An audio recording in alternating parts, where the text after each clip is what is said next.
you been, old friend? I've been good, and I'm always just, it just fills me with so much pride and joy when you have something come out and it's a hit. I mean, I don't know whether it's money or work or stand-up or advice. I just appreciate that you always answer my calls. Absolutely. I don't know why more comics are not like that. Thank you. Now, before I respond to that, the first thing I want to thank you for, Sherri, is paying for my breakfast all last week. It was delicious, and it was the most amazing free food. I didn't even know you was just paying for food like that. But yeah, as a comedian, you want to be able to help one another, because this job is a very isolating job. You don't really have regular coworkers. Right. The thing about Sherri, though, that y'all didn't know about Sherri, Sherri called you at 3 in the morning like it's 3 in the afternoon. And you answer because it's Sherri and you know it's gonna be business, but I'm trying to, you don't know if I got somebody naked next to me. I don't think. Who just saved in your phone as Sherri Shepherd? It's Sherri Shepherd. Ain't no Sherri Shepherd. And I answer for right. See, I told you it was Sherri Shepherd. Oh, gosh, Ru. I just appreciate you. I just appreciate you answering and helping me out. I'm honored you think that I can help. You absolutely do. So when I see things like, I watch Lonely Flowers, it is absolutely, y'all gotta see it. I think it's some of your best work. And it's getting amazing reviews. Like, everybody is agreeing that this special is all about connection, which we need. Yeah. It's all about connection, but it's even about connection even at a sex party. Like, I need to know. Yeah. What? I didn't go to it. Yeah, so what happened? Who you hanging with? Listen, I know a lot of adults. No, but like the idea that it is easier to be alone. You can have everything sent to your house. You don't have to go to the grocery store. When you do go to the grocery store, there's no cashier. So the idea of even joining a book club, whether it's book club or the church group or the intramural flag football, fantasy football, or a sex party, seek connection. With people who think the way that you think, because that's what we have to do. And I just think that society and social media has made being alone so convenient that we're too lazy to actively be what we normally are, which is a connected group of individuals. Absolutely. And I mean, just for the record, like, how did you get involved with the sex worker? I did a podcast, and this is not, and I'm not even making this up. This is King Noir and his wife, Jet and Jasmine. All right. I interviewed them for The Daily Show on a segment about discrimination in the adult industry. Right. And we just started kicking it, and then one day they sent me an email, hey, if you ain't doing nothing.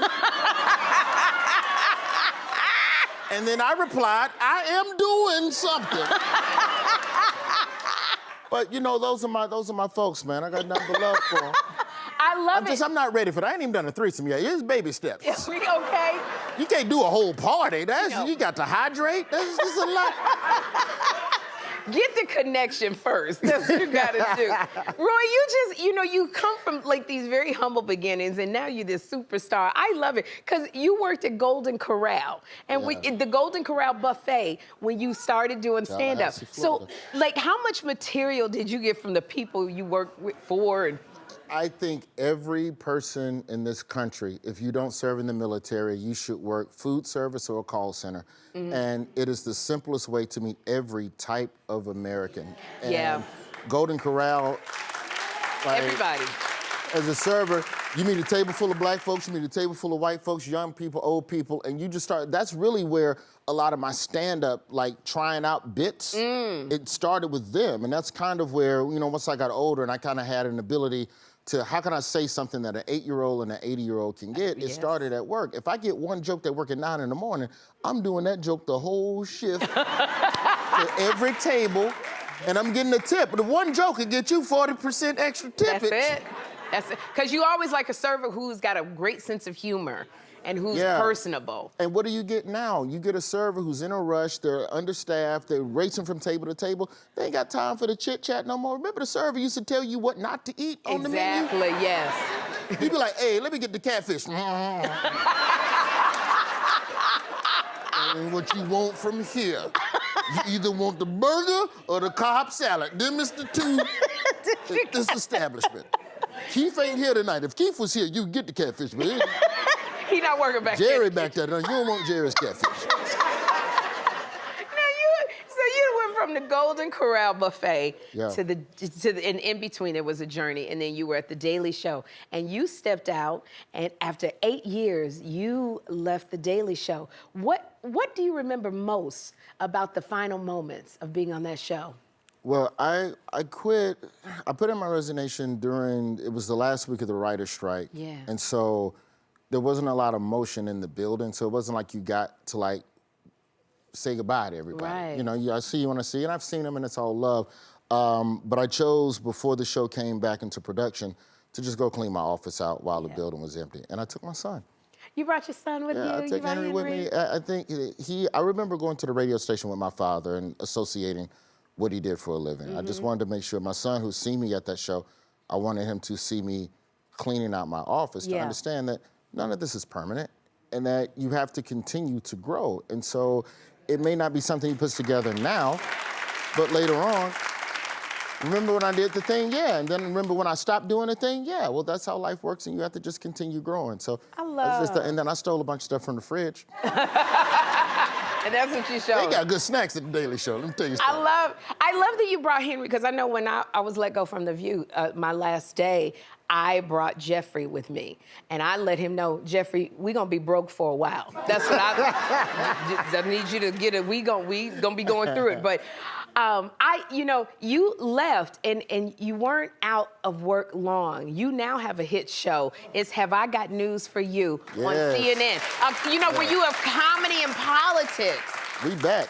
You back, and I love it because you're blending both the comedy and the politics, and season 2 is starting. Yeah. It starts next month. Yeah, we start the day after Valentine's Day, Saturdays, and then we stream. But to me, that show is beautiful because it's just a fake quiz show about the current events of the week. So it is a simple, condensed way to get what happened in the past week and get a couple of jokes about it.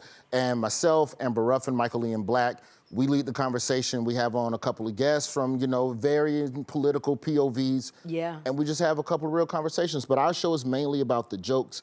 And that's what I love because it gives me an opportunity to breathe a little bit because, the burden that the John Olivers and the Daily Shows have is that they really have to bore down to the truth. And you have to mine through some terrible stuff to get there. And I'm just happy that after 8 years of doing what I did over there, that I have an opportunity to just inform and not necessarily try to problem solve. I know that sounds irresponsible to say, but I need my sanity. Yeah, you need your sanity, absolutely. Absolutely, and so do the other people that you're serving who are getting it. They need it as well. So I know the last time you were here, you told us that your mama texts you notes when she sees you on TV. So do your other family members text you too? My uncle, like my mom will text me and it's about like legitimate, hey, you were on CNN, I saw you there with Carrie Champion and Abby Phillip. Carrie Champion was sounding eloquent. Why don't you sound more eloquent?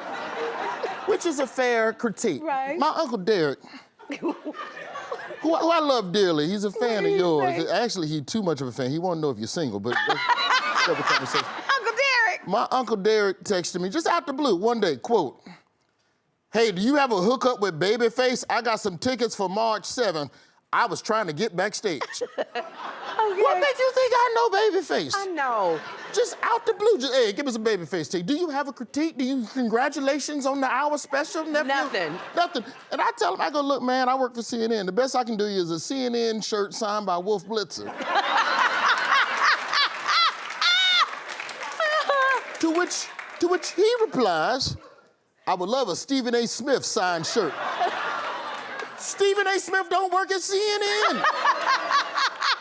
What are you talking about? I know, Roy. I love him to death, but yeah, I gotta block my family. I do too. Mine is always going, can we get 9 tickets to Beyonce's show? Can we get 12 tickets to Janet Jackson? I'm on Ticketmaster trying to see if my credit card will go through for my family. So with that being said, Babyface, my Uncle Derek will be coming to the Horseshoe Casino show in March. Please let him come backstage and say hey. What should he say? Should he say your name? Whose name should he mention? Just say the code word is Roy. He's coming to you. You already got the tickets, Babyface. We don't need the tickets. Oh, gosh. Uncle Derek just want to come backstage. Tell Babyface, say it's the Golden Corral. That'll get him in. Please welcome George Wallace.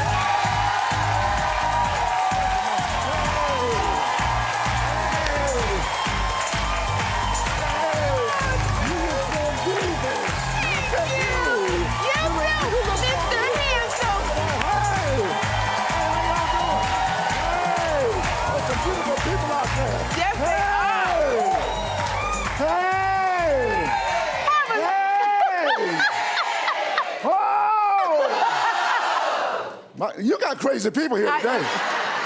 That's really good. We're in New York Their City. energy, they were waiting for you. We have been... This is too nice. I am so happy to be here. This is great. I don't even know what to say. You know, I was your very first guest. You forgot Yes, about... no, I didn't. When I shot the show, you were my very first guest. You've always showed up for me, George Wallace. And that's why I was so excited to have you on, because I know you were looking. We talked about Martha Stewart and her thirst traps at 83. What the hell was she eating? George, she was strawberries with honey. Honey? Honey and yeah, we know what she's into with some honey, don't we? Yeah. See, black people, we want to get sexy. We have some barbecue ribs and potato salad. But you know, Wait a second. There's a lot of vodka in this cup. We just want to make you feel at home, George. Ooh, I feel at home. You feel at home? One time I got drunk. Yeah? I was in Las Vegas, I got drunk, and I took a lady upstairs, I thought she was a 10, and I woke up the next morning, and the decimal point moved over. Can I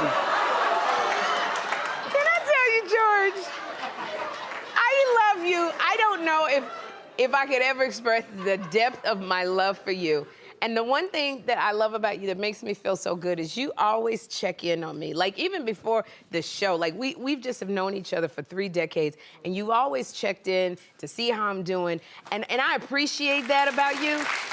Is that important for you to do to just the comics and the comedy world and everybody? Listen, first of all, we have the greatest job in the world. We do. A lot of people are not able to live their passion. And I wanted to be a comedian since I was 6 years old. And now I'm doing it 48 years. And I just say, what? And to keep in touch with my comedian friends, people don't understand. We are different. There's a small group of people. Yeah. Nobody can do. People always say stupid stuff. If I can do it, you can do it. Bull crap. You know what I wanted to say, right? Yeah. But in any case, but people I can't do what the Cameron doing over there. And the DJ Sussman, we walked in the elevator this morning. He's already playing the music. He got the 2 turntables in the elevator. In the elevator. Yeah, and we're dancing in the elevator. I'm pushing button 2, button 3, all the way up to 12. We came back down, he's still...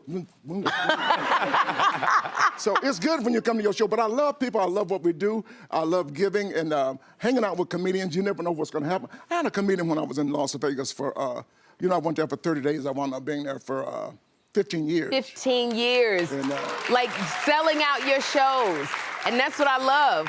Came to see you, you was selling out. You came to see me. Let me tell y'all something. This lady right here, this beautiful lady right here, she calls me, she says, George, I want to come to the show. I says, I got your name down, you're taken care of. She shows up with 15 people. I didn't... It cost me $3,500. You gonna pay me. $3,500. You gonna pay me my money. But it doesn't matter. When you love people, I was glad to pay. You're just so generous like that. Like, you're just a generous person. Like, this is how generous you are. I'm gonna get you your money back, too. You bought your daughter recently, you bought her a car. Like, I want y'all to see, and she was surprised by the valet driver. Wait, y'all, take a look. That ain't our car. It's not your car. It really isn't. These are your keys. Are y'all joking? George, quit playing. I need to know for real, because that's been on my heart. Thank you so much. You're welcome, son. You've been helping me out all these years. This is... Now, y'all got me this time. Now, everybody knows you as being generous, but pulling that off for your daughter, what did that mean to you?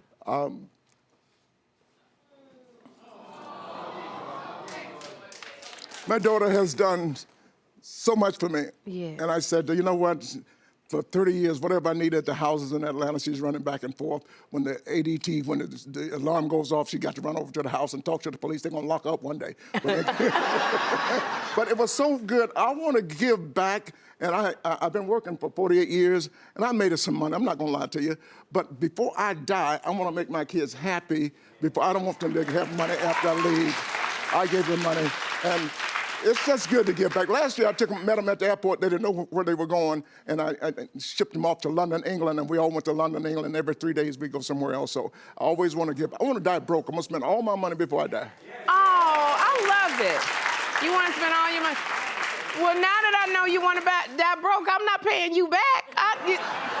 You see how she is? She's not gonna. You're gonna pay me my $3,500, or I'm gonna sit here all day. Ain't nobody else coming on this show until you get me some money. Look in your bank. Because you know I got it in my bank. I know you got it in I your know I bank. got it in my bank. You know what, George? I can laugh all day with you. I just heard that I did not know this, you didn't tell me this. You built a new house, and I'm glad, so when can I come visit? See, she's just like everybody else. Let me tell you all the truth. I built a house in Atlanta, 12,000 square feet. Ooh. 1 bedroom. 1 bedroom. Wait a minute, what? No, hell no. You got more than 1 bedroom. You got company. I hate company. Company, you get tired of company coming to your house, going in the bed, living in the living room, and they got their own towels. These towels for company. Hell, I live here. I can't even use these towels. Towel company make me sick. Oh, so you got 1 bedroom, and that's it? That's it. You gonna have to sleep on. You can sleep on the porch. You can sleep in the pool. You can sleep in my pool house is nicer than my house. I'll take the pool house. I just want to be Wait near a second. you. Why the hell do I have a pool and a pool house and I can't swim? Is that stupid? I do some stupid stuff. We got to do stuff like that. Yeah. But I tell you, I want to congratulate you. This is what What happened? You got a show, and it's called Clean Slate. Oh. And I know this has been years in the making for you, George, Clean Slate, and you finally got it to the air. You got to tell us about this show. Well, let me tell you, I wanted to reboot Sanford and Son. Oh, yeah. Basically, I just wanted to hear. Don't you feel good when you hear that music, whether you're watching the show, if you just hear it? So I went to the great late Norman Lear. We all know Norman Lear. He just passed away. Yeah. He created and produced all of the great shows that we watched growing up. And he produced those shows at the time with all not people of color writing those shows, jokes for us. Right. This show is written with our people. Yes. People of color, Laverne Cox, people from her community. Yes. And it's people that's in the know in the day. So I went to Norman Lear and I said, I want to reboot Sanford and Son. He says, you're crazy, get the hell out of here, unless you come back with a twist. I came back with a twist and I heard so much about this great lady, Orange is the New Black. And you know, those things go off in your head like that.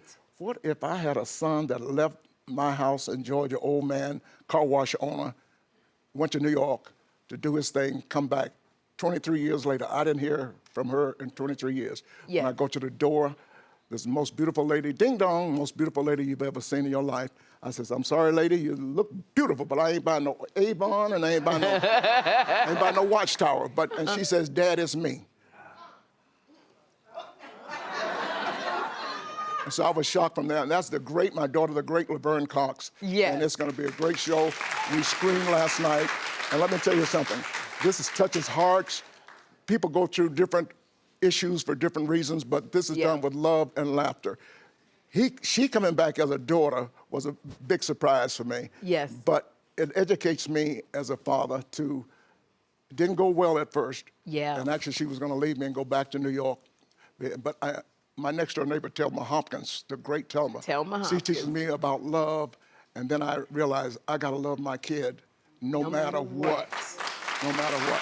So, no matter what. Not only am I gonna be educated, but America's gonna be educated because this is a very touching, real moment that's happening in lives throughout the world. That's right. And we, by the way, throughout the world, our show is on 240 countries and territories, already translated into every language, and we have beautiful. George Wallace. That's my director sitting on the front row right there. Can you believe it? That's one of my directors right there. Princess? Yeah. Yeah, can you believe that? That's Princess right there. So life has been wonderful. I just love living. And this TV show, make sure you watch it. February 6th, Prime Video. Do that, and you're gonna enjoy life. And I hope you're like me. Learn to love, live, let live. It's all about love and happiness. Thank you so much. I love this, George. And I want to end. George says, I love you, and there's nothing you can do about it. I love you, and there's absolutely nothing you can do about it. Because my love for you does not require your permission. And that's why I love you, George Wallace. And I love you, too. Thank you so much. Of course. Ladies and gentlemen. George Wallace, everyone. Please welcome Anthony Mackie. Oh, my God. Look at this one. I'm so good. How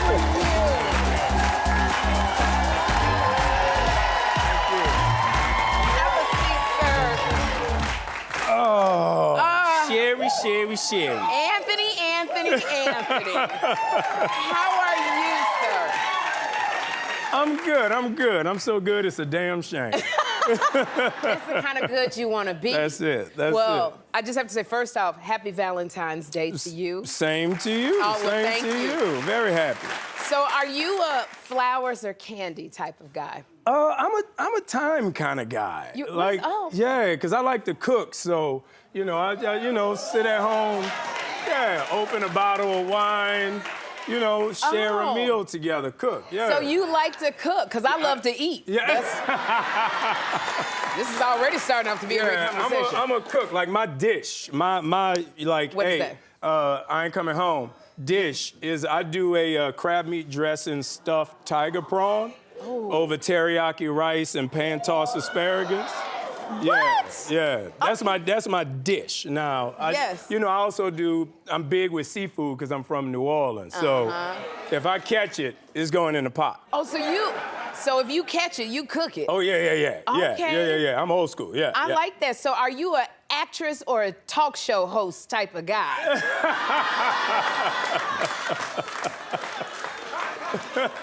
I'm a nice kind of guy. I feel like, women, just be nice. Okay. That's all any guy wants you to be is nice. Okay. If you think about me, stop and pick me up like, something on the way home or something. Okay. Just think about your boy every now and then. I like the hints that you're giving. Absolutely. Thank you, Anthony. Now I have to say, look, I have to say, because yesterday I talked about something that you said in People magazine. You said that dating is hard when you're famous. You said you don't know who to trust. How do you navigate that in this Hollywood world? I stay at home. You say at home? Yeah. That's no fun. It's hard when you're a public figure because anything can be misconstrued and taken out of place. Anything, once the narrative is out there, the narrative is reality and you can't change it. Yeah. So it's just, how do you trust someone? How do you ask someone to be there for you in a way no one else is? Oh, God. Well, how do you ask that, I don't Anthony know. Mackie? I don't know. That's what I've been trying to figure out. Because now we're in such a transactional society. Yeah. It's like I'm being nice to you because I want you to take me to Jamaica. Oh, okay. And then I'm in Jamaica taking pictures to post for some other dude to like. That's crazy. Yeah, that is very That's crazy. So you said you're not on the dating apps. No, you I old-fashioned. I don't even know how it works. Like heart you, heart me. Then what? What do the heart means? How do I get you from the heart? Like what do I do? Swipe? Like what? How do I find you? I'm just old school. I would rather bump into you, say hello, talk to you, ask you for your number, communicate. Then once you feel comfortable, we go out to dinner. Then I find out if you're crazy. Then we go out to dinner again. Because within 15 minutes of that first date, you know what you got. You know what you got, So that is so true. As soon as she take her gum out and put it under the table,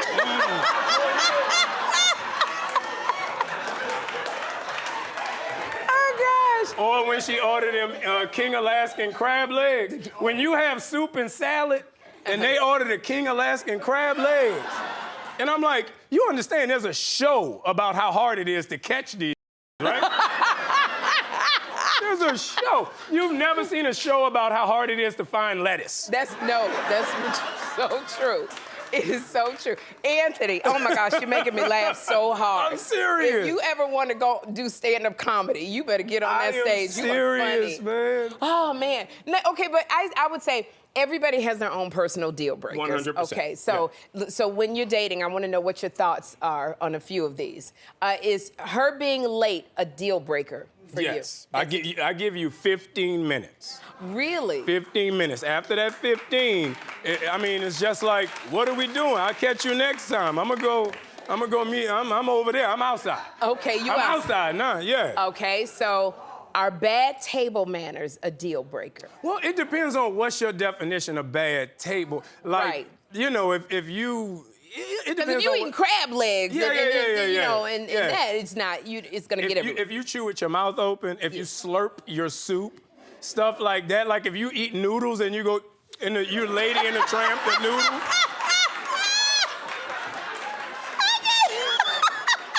need you to close your mouth. Okay. All right, so my last question. Is her missing a side tooth a deal breaker? How far off to the side? Because I'm from New Orleans, so I'll get her slugged up. I'll put a goal in there. Yo, there's nothing sexier than a chick from New Orleans with two solids. And everybody in New Orleans know what I'm talking about. We call it slugged up. Don't judge me. Okay. But when she come with them canine tooth with the two goals, Yes. I'm here for this. I'm here for this. Yo, I am loving, this is the best Valentine's.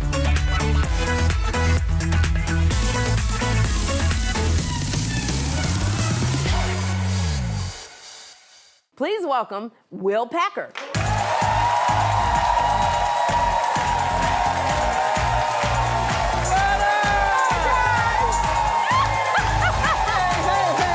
What's up, y'all? How y'all doing? Sherri. Will Oh, my Packer. goodness. Listen, you got the best looking audience in television. I You see do. these people?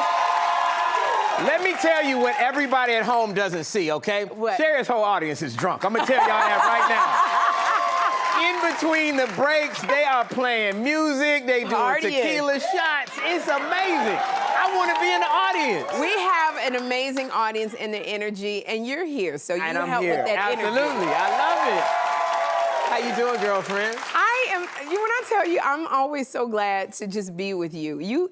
Like joy follows you around like a blanket on your shoulders, and your smile can't be beat. Will. I'm happy. I know I'm happy. I'm blessed.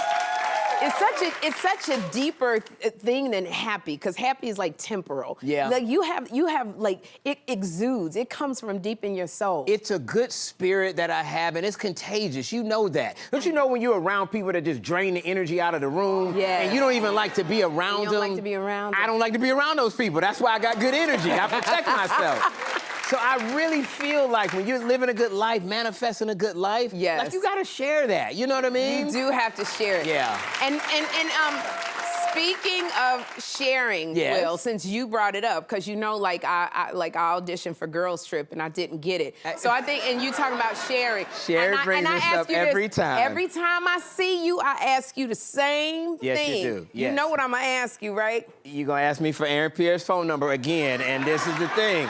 I'm just saying. This is why he changed his number the last time, because I gave it to Sherri, and she wouldn't stop calling that man, talking about his energy. I want to know, when is Girls Trip Part 2 supposed to be happening? All You right. know I love Y'all the ready? film. Y'all ready for it? You know I love the film. Yes, we do. And Sherri, listen, I got Yes. something for you. You Because, do. listen, I think Sherri would be amazing in Girls Trip 2. Don't y'all agree? Sherri, now that I finished my book, I had to be in the lab, okay? That's right, you I'm in. somebody, I believe that you got to put in work when nobody's looking. One of my mottos is the work you put in when nobody's looking makes everybody pay attention later. So I've been working on the book. Now I can focus on Girls Trip 2. Yes. And I can work on your best part. Because Oh, we my got to goodness. get you, what kind of vibe you feeling? Because, you know, last time, you remember Girls Trip, right? Yes, I And the girl, remember. and they was on the zip line and They was doing on the all the zip line. crazy stuff. Yes, yes. Sherri said she wanted to do it all. She wanted the grapefruit, the zip line, and all the Everything. stuff. I just need to know how wild you're willing to get, Sherri. Well, for you, I will get wild. Hello. I will get wild. All right. Y'all heard it here. Because you know I love you. Oh my God. I love you It's back, just- mama. You do such amazing movies. You just have your pulse, your hand on the pulse of what's happening, and you do amazing work. I just want to give you your flowers I appreciate for that. that. Will. Thank you.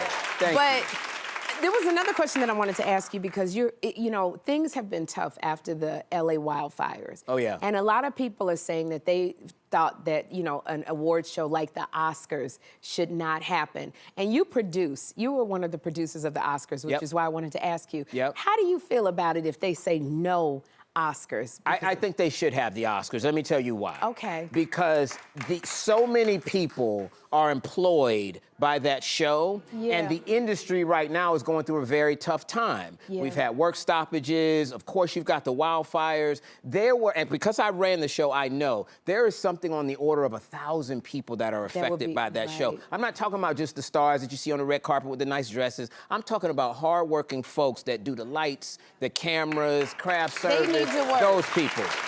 I've talked to many of those people, and they said, we want there to be a show because they want to get back to work and have a sense of normalcy. And it gives a platform where we can then put it out there to the world and say, this is how you can donate. This is how you can make people aware of what That's folks such are good going insight. I didn't think about that. Yeah. I hope Yeah. that we do have it. Yeah, Absolutely. I do too. Now, and congratulations to you. Your hit show, Ready to Love, is Yes. celebrating its 10th season It is. on OWN. It is, Okay. yes. We are the longest running black dating show on TV. On TV. Girl, I done put a lot of people together. Yes, You I have put a lot of people together. I have, yes. Now, first of all, how the heck did you get Oprah to green light a reality show on OWN? It wasn't easy. Because Oprah said, Will, you know I don't want no mess. That's an Oprah Yes. quote. Oprah don't like mess. She said, don't put no mess on my network, Will. I told her, I said, you know what? We're going to make it quality, right? Okay. And so it doesn't mean that we don't have drama, okay? Right. This season, you know, you heard of a love triangle, right? I haven't heard of a love triangle. I got a love square on this season of Ready to Love. I'm going to let y'all figure out how many sides and how many people are in that. But I told her that it would be something that would be mature adults, right? Yes. And so this is for the folks that are grown. These are my grown folks that are looking for love. I You don't like wanna grown leave and y'all out. sexy. Yeah. Yes. Look grown and sexy. Okay, Absolutely. congratulations. 10 seasons. It's crazy that it's been Will going on so Packer. long. Yes. And we're in Philadelphia this season. And you're in Philly. We in Philly. Oh, you know there'll be some stuff going on in Philly. You know them Philly folks. Listen. I hope they don't burn the city down now. They done won this Super Bowl. You ain't gonna be able to tell Philly I need nothing. y'all to calm down, Philadelphia. Philly is on a high, and now you going to Philly. Yes, they are. You know, another thing I want to congratulate you on is you got your book out, Who Better Than You? Yes. The Art of Healthy Arrogance and Dreaming Big. Yes. It's so funny because when reading this is so good. What is healthy arrogance? Yeah. Because usually that's not a good word. Well, because arrogance is different, right? Okay. Arrogance means you walk into a room and you say, I'm better than everybody here, right? I'm a winner. I'm going to win because you're losing, right? Okay. That's not what healthy arrogance is. I have been around some of the most successful people in the world. Yeah. And they all have this feeling that they are destined to be successful. And that is a supreme confidence that is a muscle that you can grow. They walk into a room and they don't feel like, do I belong here? Should I be here? They feel like not only do I belong, but this room is better because I'm in it. And they want to add something to the room. Ooh. And every single person should feel that way. So in the Yeah. book, I talk about how I've been dealing with all these crazy Hollywood folks. Yes. And I've learned so many things that are transferable, whether you're in Hollywood or not. And one of the things is making sure that you understand that nobody is more deserving of success than you are. Wow. That's such a great answer. And you know what? It's so funny because somebody helped me put that into perspective, what you're talking about. I had to host a very intimate dinner with the Clintons, Bill Clinton, Hillary Clinton, Yes. Chelsea Clinton. Yes. And I tell you, I was terrified. I had to make everybody laugh. It was very rich people. Yeah. And I remember John Murray whispered to me because I was so, I felt like I wasn't supposed That to be you there. didn't belong in that He room. did, but he said, Sherri, you belong here. Yes. And I killed that night. And Bill Yes. Clinton said, Sherri, like you were the perfect person. Absolutely. Yes. And now that's what I would say. How do you help somebody? Because going in front of people, that's sometimes very It's scary. challenging, but we've all been there. We've all been where you were with the Clintons, right? Everybody has a moment when you're in a room and you have that insecurity. Yeah. Do you belong? It is something that you have to grow. Okay. The number one thing you have to realize is that there was nobody in that room that had what you had. That is the key. And once you realize that, then you try to feed into the things Right. you have that you can give to people. Oh, Will, I Yeah. love this. Yeah. And like in the book, not only is it's those kind of like wonderful tips, but you have these celebrity stories, I do. which, you know, kind of advance what you're saying. Yeah. So in here, universal lessons from celebrities. Is there anything, one story about celebrity that you just love? Okay, there's a story. Okay. There's a chapter in the book called Take the Thunder Out. Take the okay? thunder out. Yes, take the thunder out means that when you're in an argument with somebody, right? oftentimes we all are trying to figure out why to tell somebody I'm right and you're wrong and Right. you want to fight, and that's a battle. But you got to win the war. The war is going on. You getting focused on the minutia. One of the ways to take the thunder out is to immediately go in and own whatever it is that you had to do with it Yes. and take away that moment, right? Okay. So, Idris Elba, Yeah. his first time going to the Emmys, he was nominated and he had a very expensive designer who had done a suit for him. Okay. And he called and he said, this suit is messed up. It was 2 hours before the Emmys were supposed to start. Right. He was headed to the red carpet. He said, I'm not going because the suit is messed up. It's wrong. I'm not doing it. I'm not going. The designer rushed over immediately right away. Now, the designer had done nothing wrong. It was not the designer's fault. It actually turned out that Idris had taken this suit to a dry cleaner that didn't know how to deal with fine Italian fabric. And they had messed up the suit. Now, that designer could have said, Idris, this is your fault. You know what they did? They went over to his hotel room with a seamstress and a tailor in tow. They walked in and they said, Idris Elba, take your pants off. How many ladies would love to tell Idris Elba to take those pants off? Pants off. And Idris said, what are you talking about? What? He said, take your pants off because I got a seamstress and a tailor and we're gonna get this fixed right now. He said, well, wait a minute, hold on. Because somebody messed up, I need to know who messed up, who, why. Right. And they said, it doesn't matter. We should have had a backup suit for you. We should have had something else ready to go. This is on us and we're going to fix it. Yeah. And they kept their eye on what the main prize was. And Idris Elba did take those pants off. And they got him a new suit right then that day and he made it to his first Emmy nomination. Kind of diffused. It diffused it. That is powerful. People think that it's a weakness to come in and apologize or own your part in a conflict. It's not weakness. You have all the leverage when you walk in, especially when somebody, you know, you revved up and ready to go. Whatever Sherri's gonna say, I got this and this that I'm gonna say opposite her. Yeah. When you take that away and you say, you know what, I could have done better. Yes. Whatever it is, I own my part, let's move forward. Now you're keeping your eye on the main thing. And this is one of the things I've learned in a really adversarial industry like Hollywood. Oh my gosh, I love these tips in here. Yeah. Can I ask you one more thing? I Come don't on. know how quick you can make it. Okay. When women go in, it's hard for us to negotiate our worth. You know, Okay. we always have a hard time stating what we are worth. Yes. What kind of advice would you give? You have to make sure that other people buy into your value by seeing how it will benefit them, okay? So when you walk in, I don't care if you're a woman, a person of color, minority, it doesn't matter. You walk into a room, you have to get that person to understand that I'm going to add value to you, because everybody's always thinking about what can you do for me, right? I don't want to pay Sherri her worth. I want to make sure that I'm getting paid my worth. But if you walk in and you say, listen, as Sherri Shepherd, I'm going to make you look good because your talk show ratings are going to go through the roof with me. And then I go, oh, okay. Well, what's it going to take to get you on the team? Now you can talk about that because I've bought into your value. So you got to understand it's a two-way street, and you have to make sure you get others to buy into the commonality of your value. That's how you do that. Will Packer. Come on now. Will Packer. Yes. I want to tell you thank you for being here. I need you to come back. We gotta have a Anytime. Q&A with you I on love this. it. I would I do love it. you so much, Thank Will. you. My first guest is the type of comedian who will leave you wheezing because you laugh so hard. Bad Boys. Blue Street. Big Mama's House. And his iconic sitcom, Martin.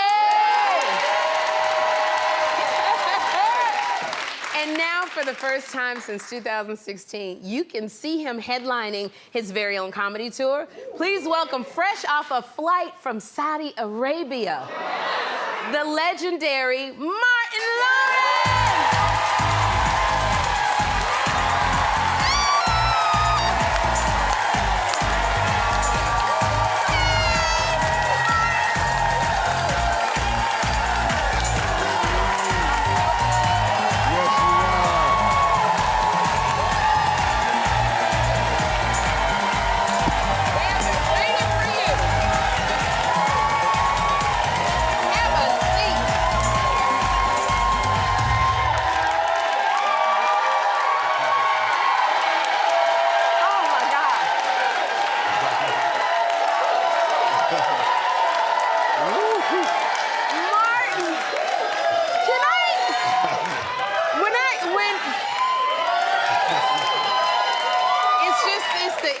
Hey, Martin, I just gotta ask you because you have such a place in our hearts. What does it feel like when you come out and people they can't stop applauding, they can't stop loving on you? I love it. I love it. Yeah. It's what I do it for. You know, for the fans and, I know I'm highly favored and I'm blessed and I just relish it all. Oh my gosh, it is something we're so grateful that you're here because you took a 14-hour flight from Saudi Arabia to come do the show. After 14 hours, how are you even awake, Martin?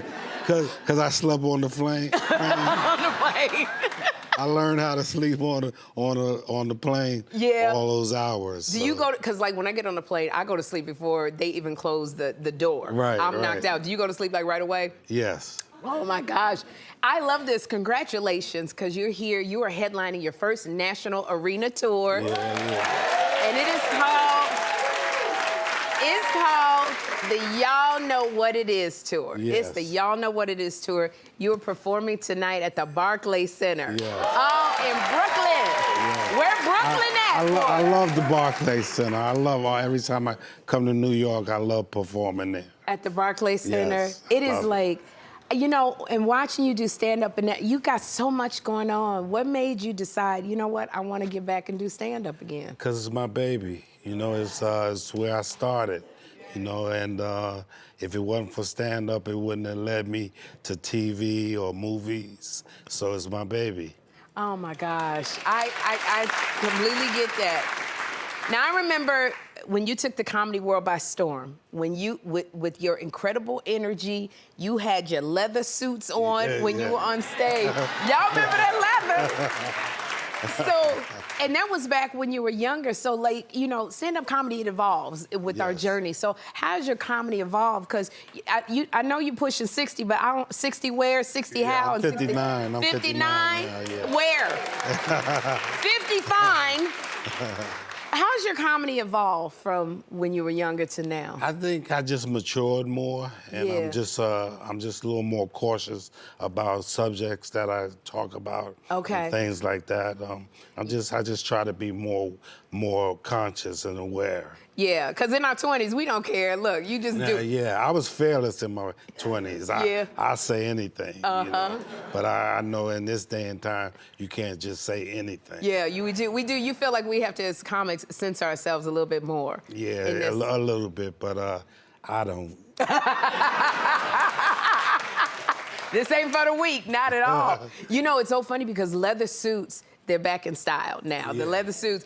Are you gonna pull out one for the tour, Martin? Oh, most definitely. Oh, you got leather. You got your leather. It's gonna be fly. Yes. All right.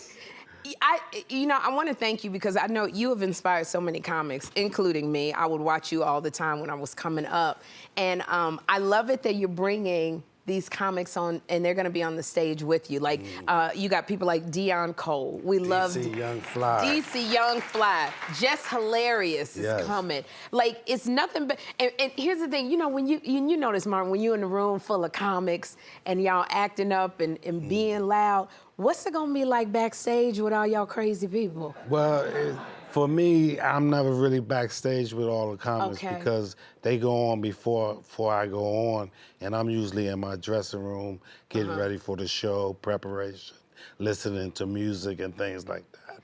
So I don't really deal with too much before my show. So you real chill. Like when you was in your 20s, you was all over the place. I was all over. You could party. We was having parties before I go on stage, but now I'm just more, you know, just chill. You just chill because you zenning and getting yourself together. Yeah, and go out there and focus and give the audience the best show I can give. And the best show you can give. I got it. Oh my gosh. You know, I want to say it meant so much that you came here, that you took this 14-hour flight. You got a show tonight. I know you were burning candles at both ends. But I just want to tell you that early in my career, when I was a struggling comic, I would watch you all the time, Martin. I would watch your timing. I would watch the way you talk to people. And we all had to wait the comics until you got off stage. So however long you was on there, but it was such I just learned so much. And I remember you came up to me, you saw me, you stayed, and you said that was really good. And I want to tell you, those words stay with me, like, for my life, that you said that to me, because it kept me going. It gave me so much validation when I didn't think I was gonna make it as a stand-up. And I kept saying, you know, Martin Lawrence saw me, and he said I was good, so the rest of y'all could golf, you know. But is there a comedian in your life who gave you that kind of motivation or inspiration? Eddie Murphy and Richard Pryor. Really? Those are the two that when I saw those two, I said I want to be like them. Yeah. And you did it, and you just, I mean, it just kept you going. That you know comics better than anybody, Martin. I know that you casted an unknown, I don't know if y'all know, an unknown named Dave Chappelle in the movie Blue Streak. I remember in the movie Blue Streak. Yes. Now, when you saw Dave Chappelle, what did you see in him so early on? That he's just smart, just very smart, and he's very confident. And you know, Dave Chappelle is a masterclass comedian. Yeah. You know, he's a masterclass comedian, and I'm very impressed with how he gets down.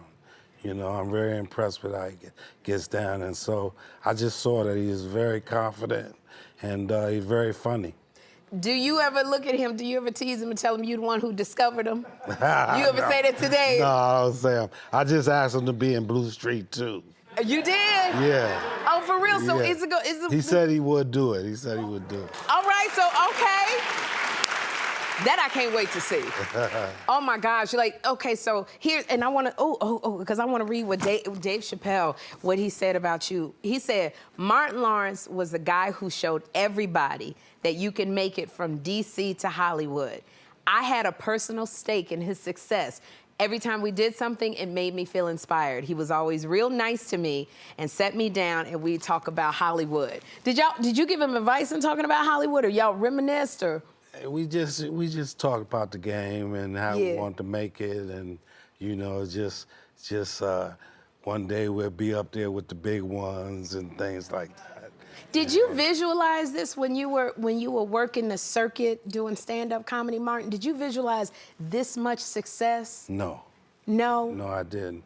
I just wanted to do it. I didn't know I would go to these heights, but I'm glad I did. I know that's right. Because the heights you have gone to, like you're a part of some of the biggest blockbusters ever. You know, Bad Boys has grossed it's been over $1 billion. Yeah. It's very, very hard now to find sequels where it's like, because a lot of people say don't do a sequel. But every sequel to Bad Boys, we love. And when I think you can't top it, y'all top it, and the other one is better than the one you did before. Why do you think that Bad Boys is one of the exceptions to the rule? Well, Will Smith and Jerry Bruckheimer is a big part of that. Yeah. You know, very, very smart, you know, and the producers and cast and crew and everybody that works on the film gives their all and gives their best. And it all comes together as one. And we create magic. Okay. Do you think that there might be a fifth installment of Bad Boys? Well, they ain't said nothing to me, but when they call, I'm ready. Okay, because I think, would y'all like to see a Bad Boys, a fifth installment? But there it is. We are ready for it, Martin. Like, I cannot wait. Congratulations on your comedy tour, Life from the Back Pew. Thank you, thank you. Sold out, a sold out comedy tour. Now, this is so funny because most comics, Kev, they'll test their comedy at the club. Yeah. You test your comedy at the church. Yeah, that's where I got my start. I mean, when you go to church as much as I did, everything is funny. Yeah. I always say the only difference between then and now is we didn't have the internet and cell phones. Okay. But funny stuff been happening in the church for my whole life. So And that's where the good singers were raised in the church as well. Absolutely, So absolutely. yeah. I don't want to put you on the spot, but is there anything that you thought about that happened at church that was funny to you? Oh my God! One time, Sister Daniels was shouting, and she shouted. She didn't know where she was, and she backed up over the offering. Do this in remembrance of me. Yes. And she flipped over. Bloomers everywhere. Stockings everywhere. Wig fell off. It was a whole thing. Oh my God. And that's actually how I got into comedy, because after church, I would make fun of her. My family was like, do Sister Daniels, do Sister Daniels.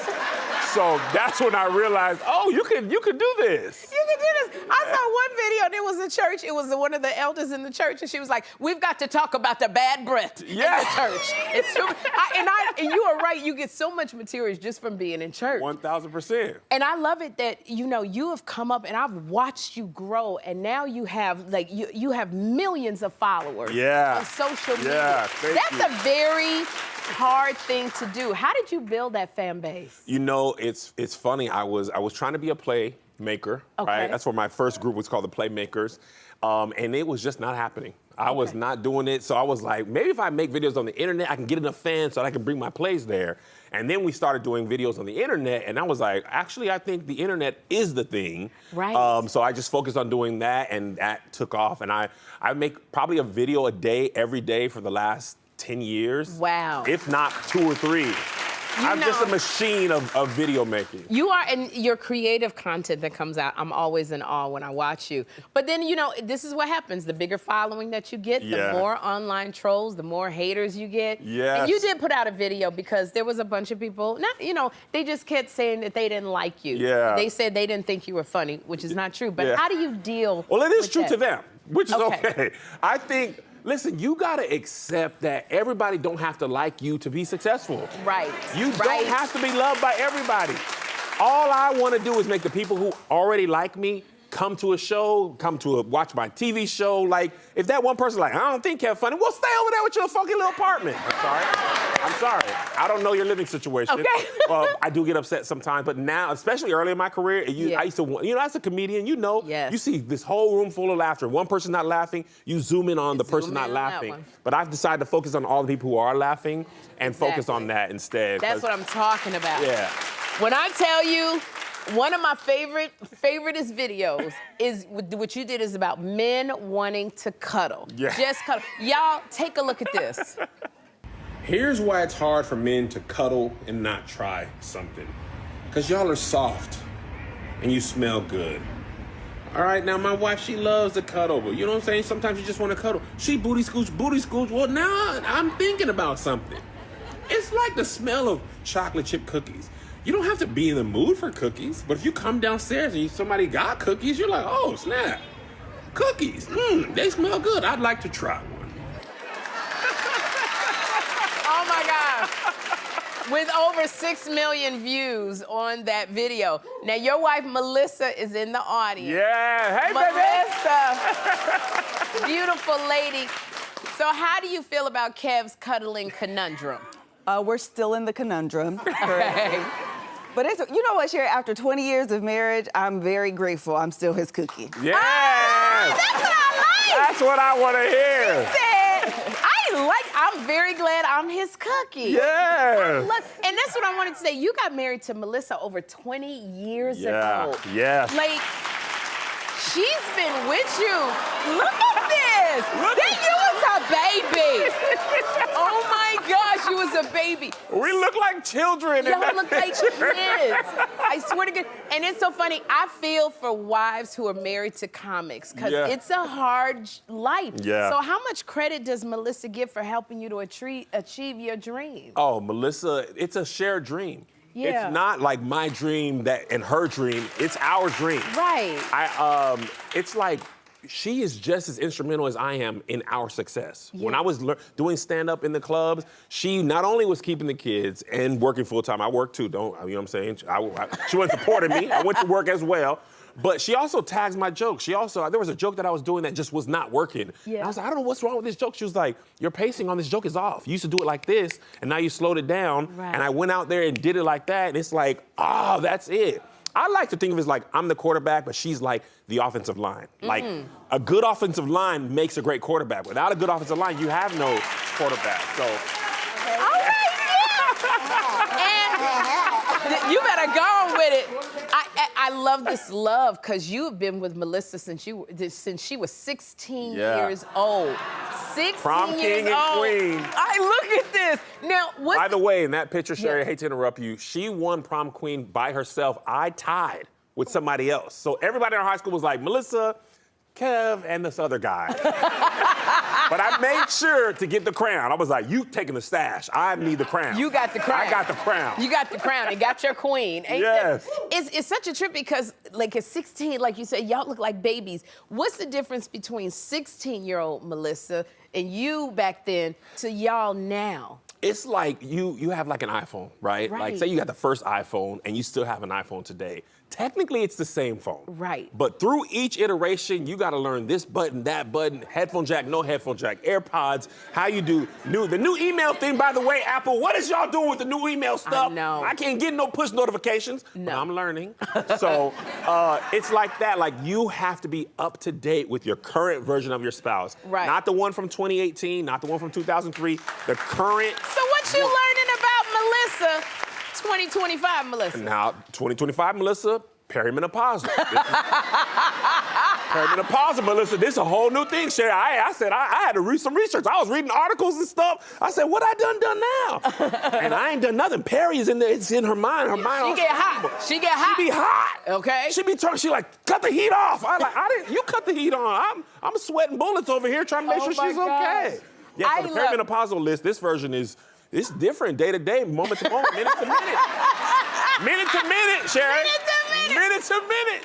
Melissa, I follow you. I follow you on social media, and I love it because you always you debut different styles. I have ordered about 5 to 7 outfits based on you being a size. You about a size 4. When they gonna make these outfits in the size 14? That's because I've been following you. All you gonna do is tailor it. Just tailor it. That's it. Just tailor it. Okay, and I just want to say, aside from Kevin, you are so funny on your social media. I love following you.